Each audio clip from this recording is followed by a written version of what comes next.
All right, welcome to Coffee with Markus. In today's show, we will talk about what's happening in the markets today. This will only take us 2 minutes or so, and then we'll talk about what short selling is, how short selling works, the hidden costs of short selling, the risks of short selling, and what a short squeeze is. Next, we will talk about my current trades and how my positions are doing right now, and after that, I will answer your questions. So, put them in the chat and I'll answer as many as I can later in the show. As you can see, we have a full program. So let's get started. This show is about real money and real trades. I'll show you the trading strategies that I personally trade, the tools that I use to trade my own accounts, and we will talk about the right mindset of a trader. Now, talking about mindset, I'm going to show you how to create SRC profits. And SRC stands for systematic, repeatable, and consistent, because that is the key to long-term success in the markets. So, if you are sick of all the hype and empty promises, and you want to learn trading strategies that actually work, then click on like right now and let's get started.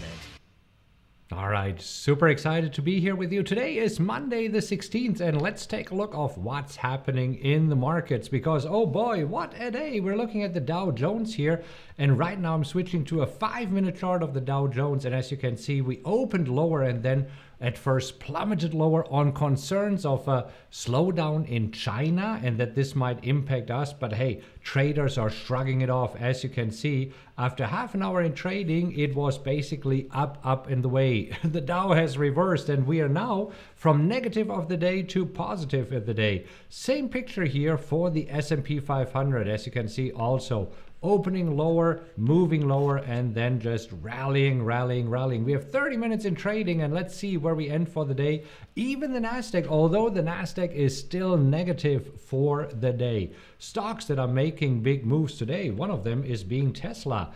After, I think it was the highway authorities who said, you know what, we look into your autopilot because we are launching a formal probe. It seems that there are too many people who are getting injured or even die because of the autopilot. So we want to take a look at this, and this is why right now Tesla today is down 4.5%. So on the economic calendar for this week, mainly what we'll look for, nothing today. Tomorrow we'll look at retail sales data. Then Fed Chair Powell is speaking. This will be significant because what is happening? Will they actually scale back their bond buying program? Will they raise interest rates sooner than 2023? Everybody's looking for hints there. And then we have the Fed meeting minutes. So as you can see, it'll be an interesting week. We still have some earnings on deck. So all of the retailers are reporting earnings. Walmart, Target, Ross, who else? Kohl's, Macy's, I mean, all of them. So there is a lot going on. All right. But right now, I want to talk about a different topic. I want to actually talk about how short selling works. So let me just prepare a couple of things here, and then we can get started. All right, so let's talk about what short selling is, how short selling works, the hidden costs of short selling, the risks of short selling, and also what a squeeze is. Because ever since we had the whole GameStop saga and AMC saga unfolding, I mean, this is when everybody talked about short selling, how can you benefit from falling prices, and what is happening here. So today I will show you exactly what this is all about. So let's talk first about what is short selling exactly. And I want to bring up Apple here. Hold on, AAPL. There we go. So Apple right now is trading at what? Pretty much at exactly 150. And let's just say that you are bearish on Apple and you say, you know what? I don't believe that this company is coming out with new innovations. I believe that the Apple price will go down. And it really doesn't matter what stock you're using. I'm just using Apple because it is trading at a nice round 150, exactly 150.80 right now. But let's just use this as an example. So let me switch over to my handy dandy notebook and illustrate a few things. So let's say that this here is you being happy and saying, you know what, I believe that Apple will go down. So I want to sell Apple shares. Now here's the challenge. You want to sell Apple shares, but right now you don't own any of the Apple shares. So this is where you can ask your broker, hey, dear broker, and you know what, the broker is not that happy. Are brokers ever happy? Maybe they are happy, but we say that he's not that happy. And you say, hey broker, could you please lend me some shares that I can sell to another trader? So we were putting another trader in here, and this other trader is actually also very, very happy because he believes that Apple is going up, while you believe that Apple is going down, that it is not worth the 150. So here is how it works. You are actually asking your broker, hey, lend me some shares. And for this example, we want to say, lend me 100 shares. Can I please borrow them from you? And the broker says, sure. And there's some costs involved, and we'll talk about them in just a moment. And then you are just selling it to another trader who is buying it. So now you sold 100 shares. Now at some point, you have to give the broker these 100 shares back. And this is why the broker is requiring some so-called margin. And I want to show you exactly what this means and what it looks like. So shall we just sell 100 shares of Apple? Let's do this. Let's actually go back here, and I'm logging into my trading platform that is here with Trade Your Brokerage. And let's just say that we want to sell Apple shares, as you can see. So it's super easy. It's an equity, and we want to sell short. This is what this is called. Want to sell 100 shares, and we just say, let's do this at the market. Or you know what? In order to have exactly our $150, let's do this. So now I'm previewing this, and let's see what happens here. So first of all, we are selling short, and you see at this point, my broker is requesting half of the money that these shares are worth as margin. And this is absolutely normal, because think about it. If I'm selling 100 shares and each share is worth $150, this would be $15,000. So this also, if you want to buy Apple shares, so going back to the other trader who wants to buy 100 Apple shares, he actually has to have at least $15,000 in the account. Now here's the cool thing.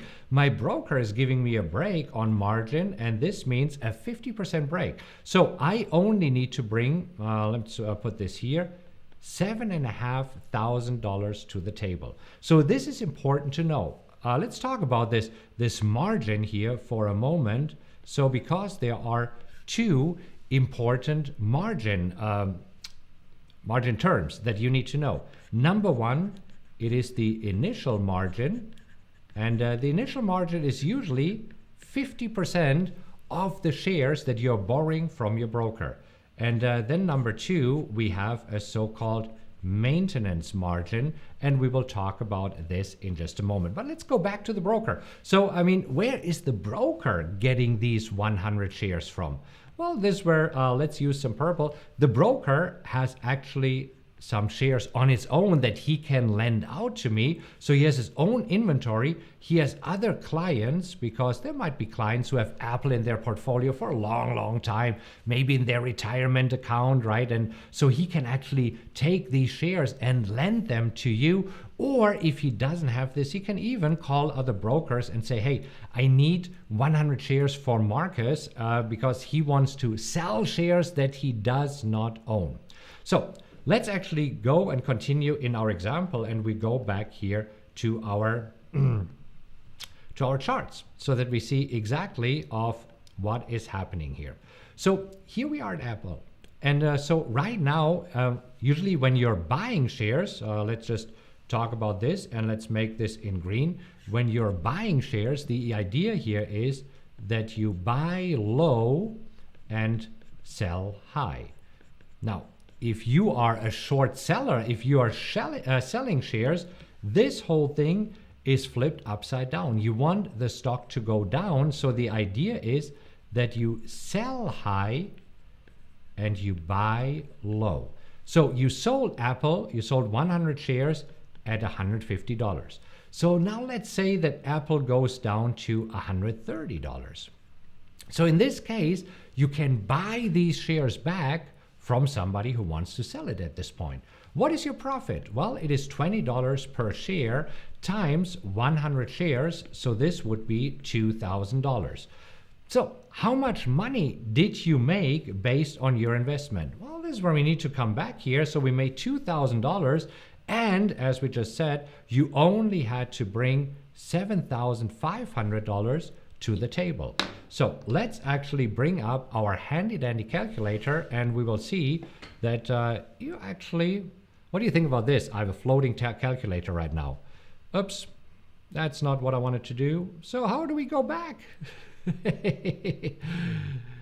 There we are. Okay, let's go to the calculator. So $2,000 divided by the $7,500. So you're making 26% based on your money.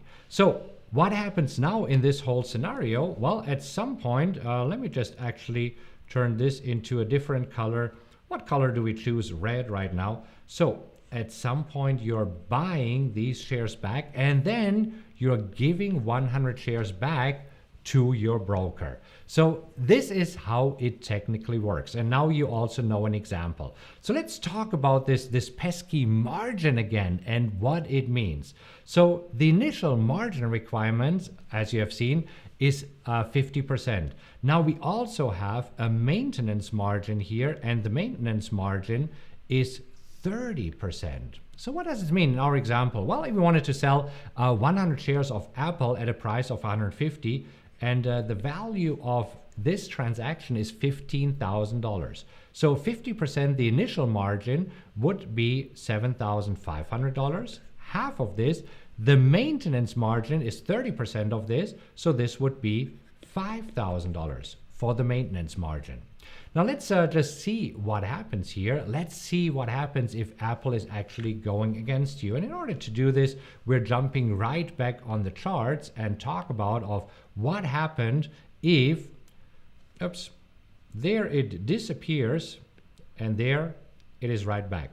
So let's just say you sold Apple at 150, and now Apple keeps rallying. Let's say that now Apple goes up to $180.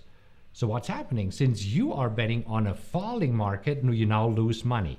How much do you lose? You lose $30 per share, and since you have 100 shares, you're losing $3,000. So what happens to your margin? Well, this is where we're going back here.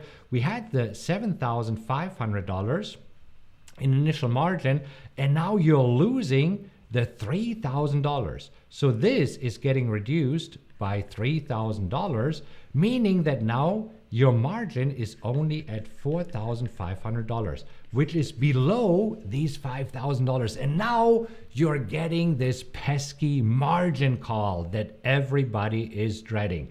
And you see, it doesn't really matter if you are selling shares or if big guys doing it, hedge funds are doing it, or pension funds are doing it, or whoever does it, right? I mean, at some point, if the stock goes up, they are getting a margin call, and you would also get a margin call. And now there are actually two options that you can do when you're getting a margin call. Number one, you can wire more money into the account.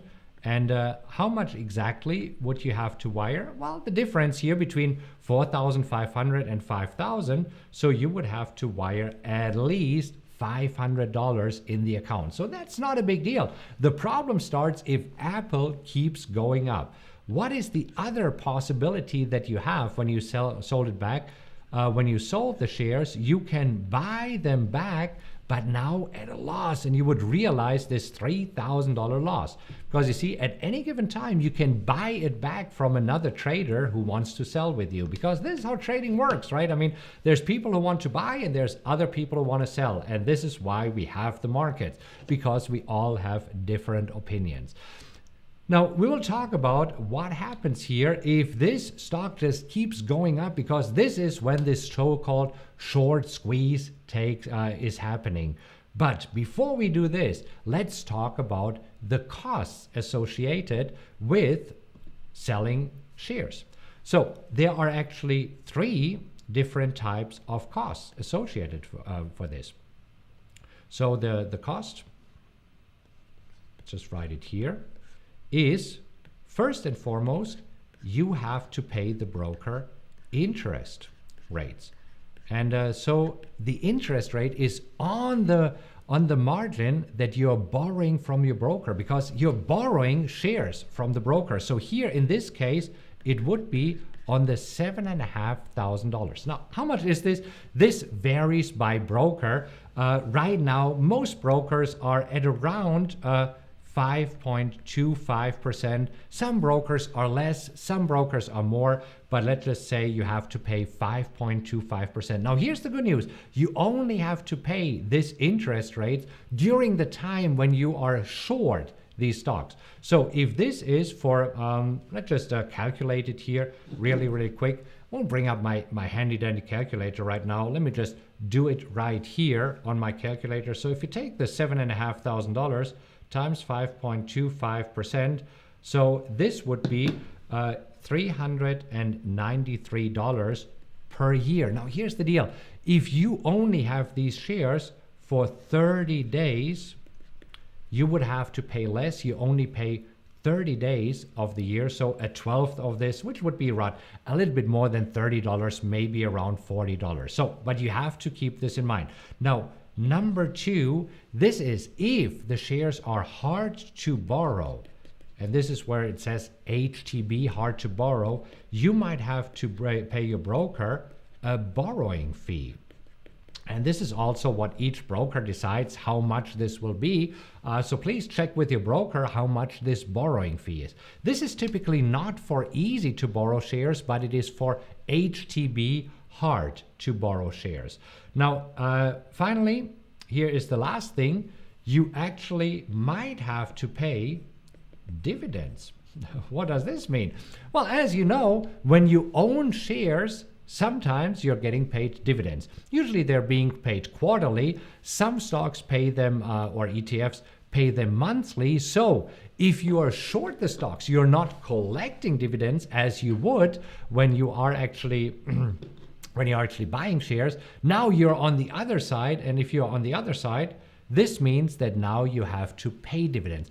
Again, this is usually not a whole lot, and you don't have to worry about that too much. But you just have to keep this in mind, that these all are costs that are associated with when you are actually shorting stocks. So let's go to the last 2 points here. Let's actually talk about the risks here. So the risks is that you actually have unlimited risks. So let me just show you what I mean here. Let's go to a different stock, and let's just say right now that you are bearish on Groupon. So you have been looking at Groupon recently. It is trading at $25, and you believe, you know what, Groupon will continue to go down. And again, this is where you would sell short at around $25 right now. Now, first of all, think about it the other way. If you would buy Groupon, right? Let's just say you're buying 100 shares of Groupon, and you're buying it for $24.49, you get the idea. Your maximum risk is $2,500 because Groupon cannot go below zero. I mean, the worst thing that can happen to Groupon or any other stock that you're bearish on, it can go to zero. So your risk here is limited to $2,500. However, what happens if you're short Groupon, and if, let's say, Groupon rallies up to where it was previously, let's just say to $65. So in this case, you would lose $40 per share times 100 shares. This is $4,000. Now, just think about it. Groupon could actually go much higher. Let's see. I mean, Groupon, as you can see, at some point, if you're looking back, Groupon was actually trading, let's go back there, at 280. So what happens, or 260? What happens if it goes up to 260 and you sold it for 25? Well, this is where you would lose $235. Does that sound all right? $235 times 100 shares, so you would lose $23,500. So as you can see, your risk is almost unlimited. So let's talk about this so-called short squeeze. And in order to do this, I'm bringing up the most famous stock for short squeezes, which is GME. I'm switching to a daily chart, and we are zooming into what happened in the beginning of 2021. So here is what happened. GME at some point was trading at $40, right? And this is where, as we said, you could have shorted it or the big guys are shorting it. A few days later, as you can see, it went up to, what is this here? Around $160, meaning that somebody that shorted GME would have lost $120 per share. So if you're just talking about 100 shares, this would be $12,000. And this is where you would get the dreaded margin call. So meaning that you have two possibilities. You can either put more money into the account or you're buying it back at a loss. And this is where at some point people said, you know what, I do not want to put more money in the account. I am actually buying it back. So think about it this way. This is where, again, this so-called short squeeze, this is what's happening. And I'm just writing it on here so that you know what it means. So we have people who already want to buy GME just because they believe in this stock or they want to stick it to the man or for whatever reason, right? So we have some people who regularly want to buy it. And now we also have all these short people, all the people who are short, who have to buy it back. So you basically have a double whammy. So this is why there's a lot of buying coming into the markets right now. And what happens when you have a lot of buying coming into the markets? Well, this is when prices are skyrocketing, shooting up. And this is what happened here with GME. This is why at some point GME went all the way up. Let me just use a slightly different color here to $480 from initially around what? $40. And this is where, as you can imagine, you would lose $44 per share. So if you traded 100 shares, $44,000. And this is what a short squeeze is. Now, I think it's very important that you know what it means to go short a stock, because sometimes it is very, very appealing to say, oh my gosh, this stock is garbage. I'm betting on a falling market. But as you can see, there are costs involved and there are risk involved. The better way to do this would be buying a put option. And I'll talk about this in my Options 101. It's a free playlist. I'll link to it in the description here. Or you know what? I'm also linking to it right now here or here. We will see. Anyhow, now you know what it is. And I hope this helps. Take a look at the other video right now so that you know how to trade options. And I'll see you in the next video.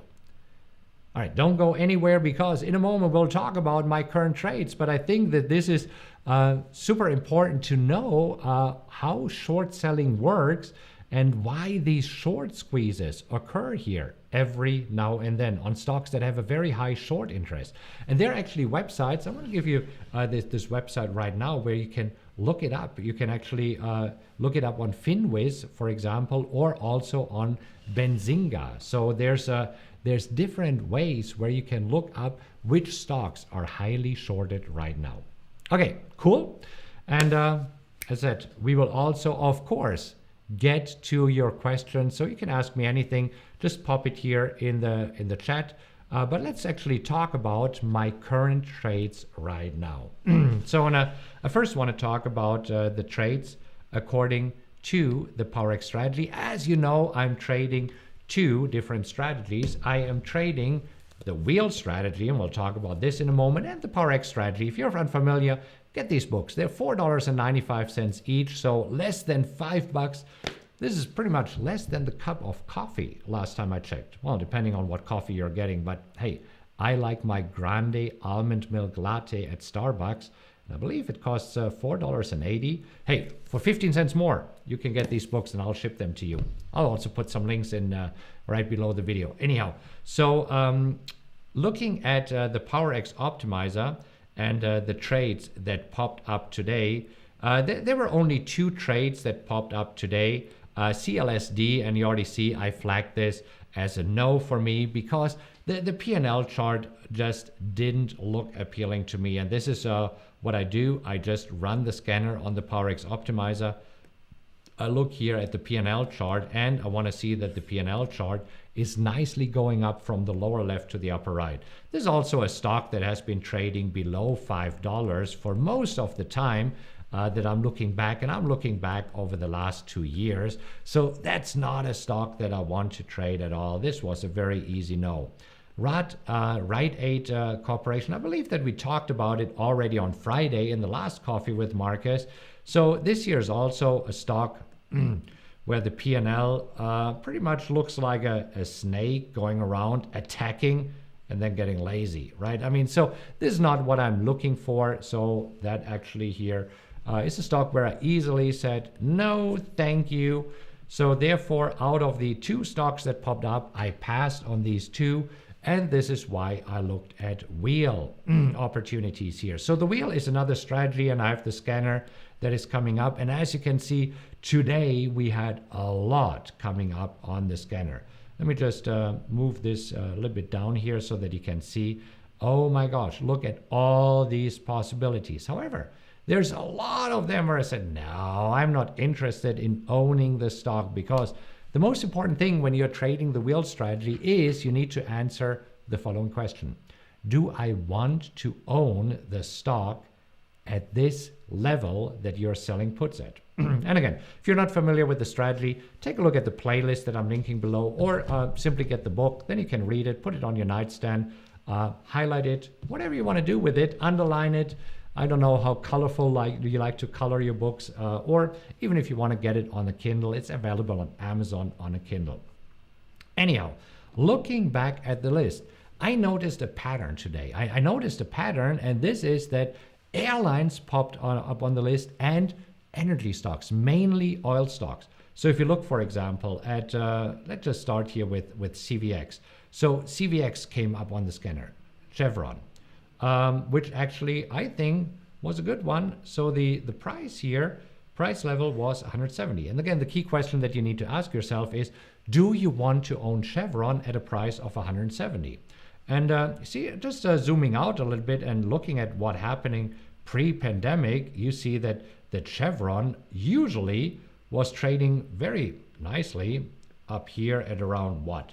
$480 to $560 at some point, pre-pandemic at $360 to $240. So buying at $170 almost sound like a discount. We also had Halliburton popping up here. Halliburton, very similar. So you could get it here. The price $18.50, not bad at all. Oxy Petroleum was another one, but you know what really interested me is OIH. So what OIH is basically a sector on all of the oil services. And so when I traded it earlier this morning, I actually, let me just show you what I did here. And I'm switching over to the account. So with OIH, I sold the 168 strike. And I sold it for 80 cents. And as you can see right now, it's trading at 50 over 60 cents. So I'm already up 31%. So OIH for me this morning was the easy one. And this is where, when we are going back to the calculator, you see, this is where, let me just move this a little bit so that you can see the calculator. And I plugged it in right here. So OIH, here's what I did this morning. For just 4 days to expiration, I sold the 168 strike price. For 80 cents, placed the order, and this gives me 35% annualized. So not bad at all. So I also looked at XOP, but since this is pretty much the same that OIH, so you either do this or this. I placed orders for both and just waited which one got filled first, and OIH got filled first, so I canceled this order for XOP. And we were done with it. So the other thing that I noticed this morning, and you might have noticed it, that on the scanner, we had a lot of airline stocks coming up. And I'm switching back here to a weekly chart, and we'll move away here from GME. So we had AAL, American Airlines, popping up this morning on the scanner. We have Delta Airlines popping up on the scanner. We had United Airlines popping up on the scanner. All of them was really, really solid strike prices, but we also had Jets popping up. And what is Jets? Jets is basically an ETF that is mirroring all of these airlines. And as you can see, this looks pretty much exactly the same like UAL, like AAL. You see, they all look pretty much the same. And this is where I said, you know what? I'm really interested in trading Jets. So this is the ETF that is mirroring the whole airline industry. This morning it was trading at 22.42. So the idea here was to sell the 21.50 strike price for 12 cents and in 4 days make $564. However, this is an order, and you heard the ding, ding, ding, ding, ding, ding, which means that right now the markets are closed. So this order never got filled. So I wanted to do it for 12 cents, but here's what happened to Jets after it plummeted this morning. And I'm switching to a 5-minute chart here. So here you see a 5-minute chart, you see the beginning of the day, and you see that earlier today it did what the overall markets did. It opened lower, moved lower, and then higher, and didn't go anywhere for the remainder of the day, and therefore this trade was gone. So I did not enter it, this one. Anyhow, so this is what happened with Jets. So let's talk, these are the new trades. So let's talk about a few of the existing trades that I'm in. So first of all, let's take a look at apps. Apps, we talked about it last week. So last week I sold the put at 55, and on Friday they closed below 55, meaning that I got assigned in APPS. So in APPS, let's jump over to the account. I now do own 1,800 shares of APPS at a price of $55. So 1,800 shares at a strike price of $55. Now, as you can see, today, well, this is actually post-market, so they just closed at 52.81. So I'm losing some money on the stock. However, this is where, according to the wheel strategy, there's 3 steps, right? So we are selling puts, then we might get assigned or not. And based on this, when we get assigned, number 3, we are selling calls. So I could very, very easily have sold calls at my strike price where I got assigned this morning. And if I would have done it, let me just show you of what would have happened. So I'm going to my calculator here. I'm entering the ticker APPS. And so the stock purchase price was, what did I say, $55. If you're looking for Friday's expiration, I have 1,800 shares. And if you're looking at a strike price of 55 and going back here, looking at what we could have gotten for the 55, you see we just closed 65 over 75, so probably 70 cents. So let's just do this. So we could have gotten 70 cents, which means that for this, I would have made $93. So that's what we're looking at, 93% annualized. However, here's a rule of thumb for me. Rule of thumb for me means that I'm selling puts when the stock is going down, and I'm selling calls when the stock is going up. What did APPS do today? It went down. And this is why I decided, you know what? I'd rather wait another day. Let me come back here. So I have no problem, because you see this 93%, I could have gotten it today. I can get it again tomorrow. That's fine. And how much in dollars would that be? Well, as you can see here, so this would be $1,260 that I can collect here for only 4 days. So that's pretty good. But again, my rule of thumb is I only sell on up days. And when a stock is down like APPS here, 3.84% for the day, I'd rather wait until we have a quick pop up. And I'm convinced that APPS will pop up. Let's just switch to a weekly chart here. We don't need to save this file to anything. Let's just get rid of this. Let's take a look at the weekly chart of APPS. So as you can see, it might actually fall down to maybe 50, maybe even here, if you see it, 45. But overall, for the whole 2021, it has been trading between 45 and up to 100 here. So I'm not too concerned about this at all. Okay, so a few other trades that I'm in. So we talked about the OIH trade. So this is working out. Penn, my gosh, Penn, that is a stock that just keeps on giving. I just love, love, love, love Penn. What happened here is I got assigned a while back. I can't remember when exactly. And I was selling calls and I was collecting premium. And I just did this last week. And I just need to show you because this is just amazing.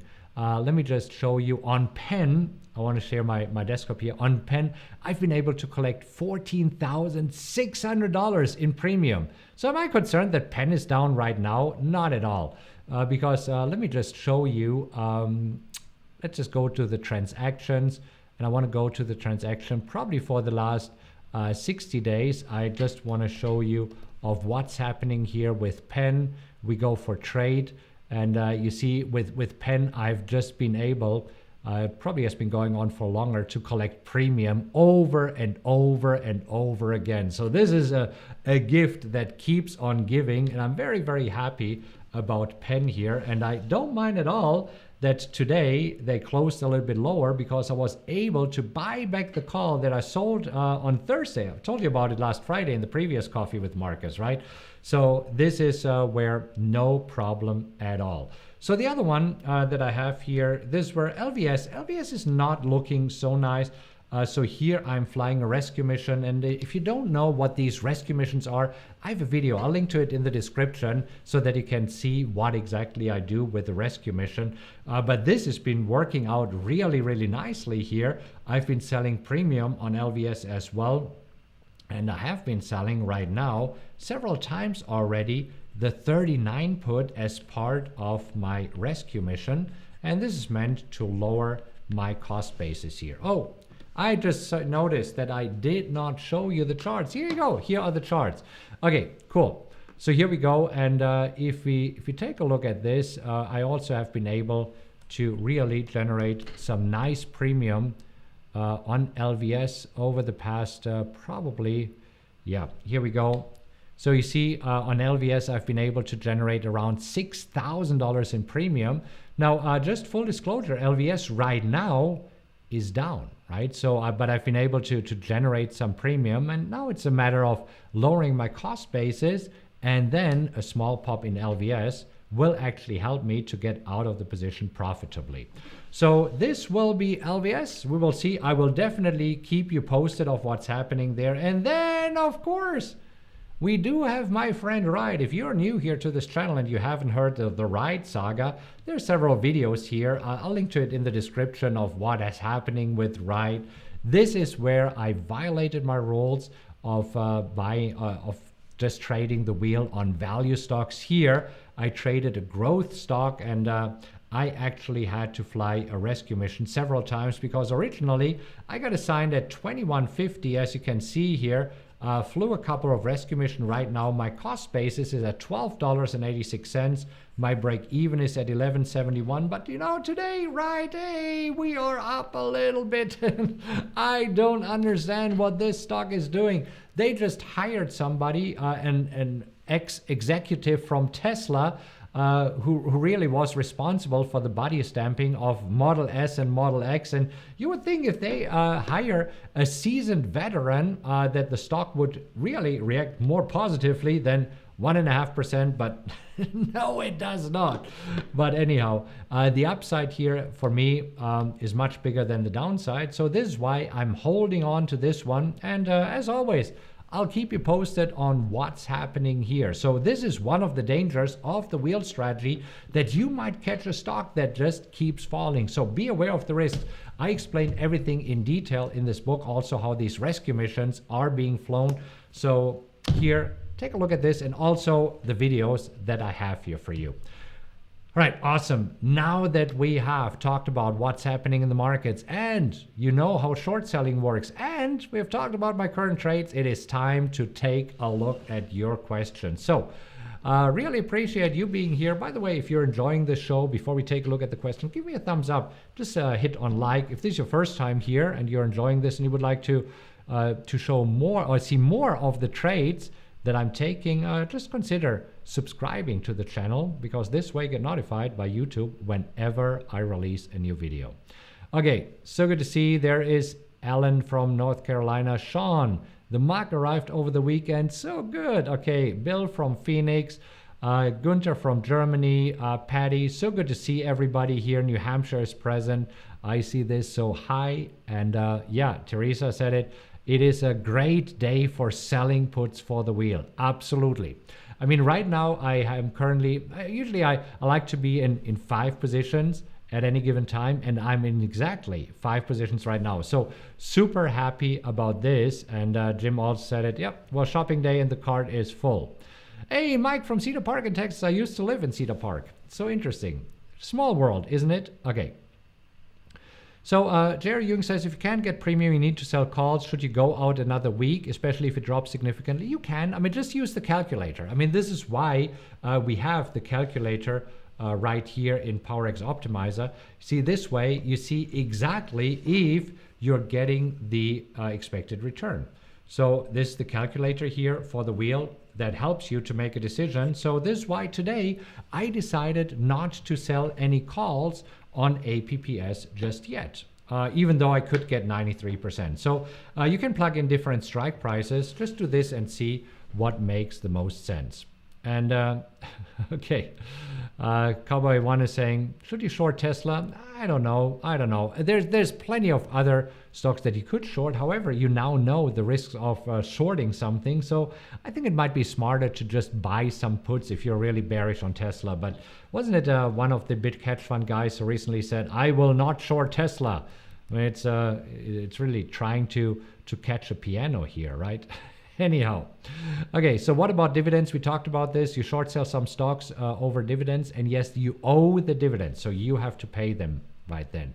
That's so good to see you here. All right, let's get to some of the questions. So what is naked short selling? Well, naked short selling basically means that you don't own the stock. So short selling and naked short selling is pretty much the same. You do have to put margin up here, and this is what I explained earlier. So Meaning says, would Tradier allow naked puts? They do. You just need to have the proper option permissions. And I believe for selling naked puts, you need to have at least $10,000 in your account. Double check with them. And if you would like to know more about them, go to rockwelltrading.com/broker. I also did a video of why I like Tradier, and I'll link to the video here in the description. Okay.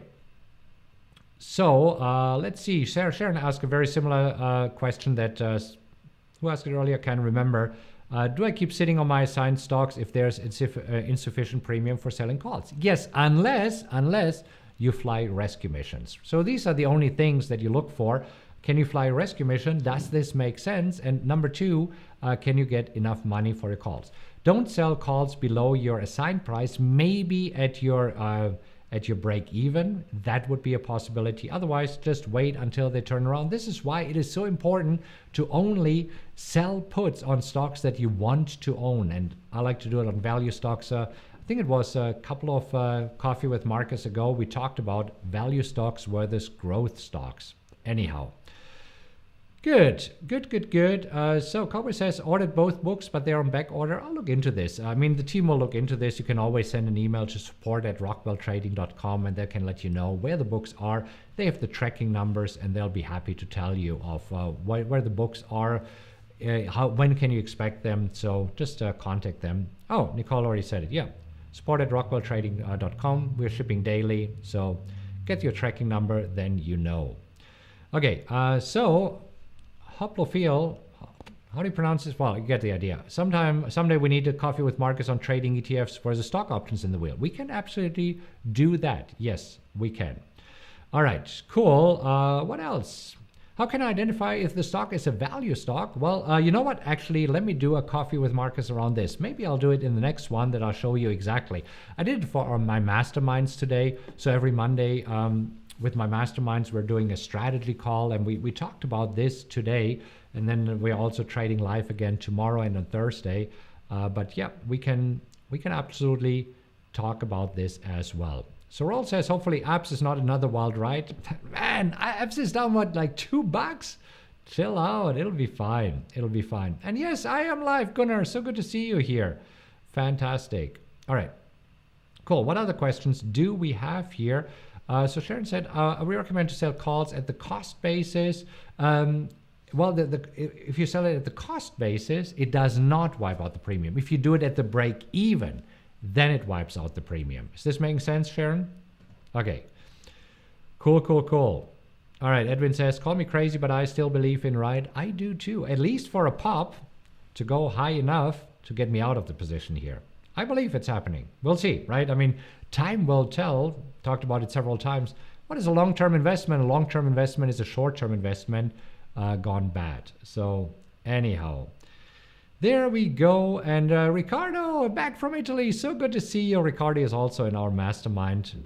That's fantastic. Bruno says, I love your videos. Thank you. Do you cash out at 90% profits on your calls as well?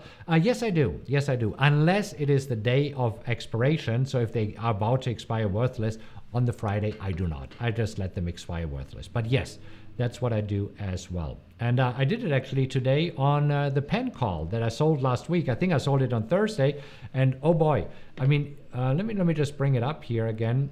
Let's just take a look at the transactions for pen. And I'm bringing up probably the last 7 days so that you can see it. I'm going to share my screen right now. So I sold them. See, I sold them on the 12th for $1,300. And today, I bought them back for $195. So in 4 days, made $1,105. And yes, absolutely, Bruno, this is when you're taking money off the table. Because, I mean, it just, if you can make $1,000 in a matter of 4 days, that's pretty good. That's pretty good. Okay. Cool.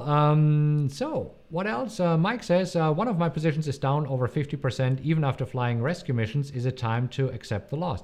Depends. I mean, what stock is it? Do you believe in this stock? I mean, is this one of these Chinese stocks where you heard the Chinese government is cracking down? And for example, it could be an education stock where Chinese government said, well, they have to be non-profit right now. This is the plan. I don't know if they've already implemented it. So you have to really see, does this stock have a potential to go up, and what's the downside? You see, for me and my right position, if we go back there, I mean, right now, that's what we talked about earlier. This stock can not go below zero. So the downside right now, the downside is $5.45. The upside, I mean, if you look at the upside, right at some point has been trading at $30. Will they go back there? I don't know. Because this is where I'm a technical trader. And as a technical trader, I do know that markets do have a memory.